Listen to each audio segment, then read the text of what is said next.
My name is Joe Centineo, and I go by Pastor Joe, but I am going to do something that I've been doing for a while. Took a little break. You'll hear more about that, but I have this thing called Joe Knows, and I talk about things that I've learned, things that I understand, things that I've mostly experienced in life. And I want to start kind of a little bit of a series. There'll be a few of these to help you to understand how to help a person when they're suffering. See, oftentimes when a person suffers, we want to fix them. But I think there's a time to fix people. Like, again, I'm Pastor Joe.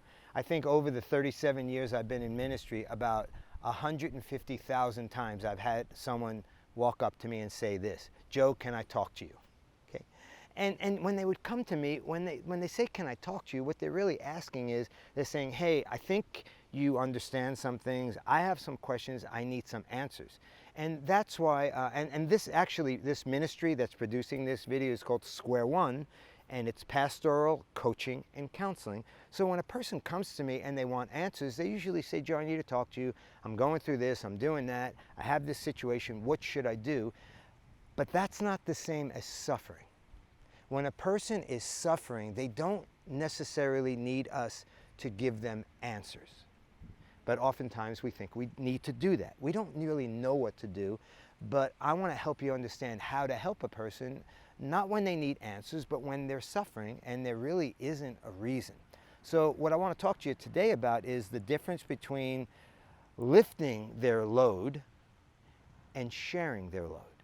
You see, when we want to lift a load, we want to remove the problem, then we come in and we try and fix things that really can't necessarily be fixed at that time. But when we want to share the load, what we do is we come alongside a person and we say to them, hey, I just want to be here.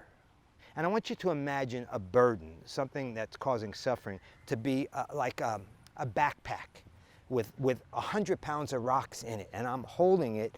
And the person that wants to fix, they say, hey, let me take that backpack off your shoulders. You don't need to carry it anymore. But you see, sometimes that backpack can't be removed. And when you want to effectively help a person that's suffering, you don't want to take the backpack off because you recognize perhaps you can't, but you want to help them carry it. So you come alongside that person and you help to carry it with them. And oftentimes you don't need to say a word.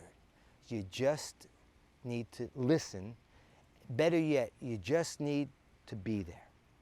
So here's the first thing I want to tell you and share with you about how you can help a person when they're suffering. Not when they need help, not when they need a solution, not when they need to have a problem that can be addressed. When they're suffering and there isn't necessarily a rhyme or a reason, I want you to come alongside them, let them know you're there, and listen. And help them, let them know that the time that you're there, that you're going to help them to carry that heavy load. Next week, I'm going to talk to you about another thing that's very important for you to do if you're going to help people when they suffer. Look forward to seeing you then. Thanks. I'm glad Joe Knows is back. Thanks for listening in, and I'll talk to you next week.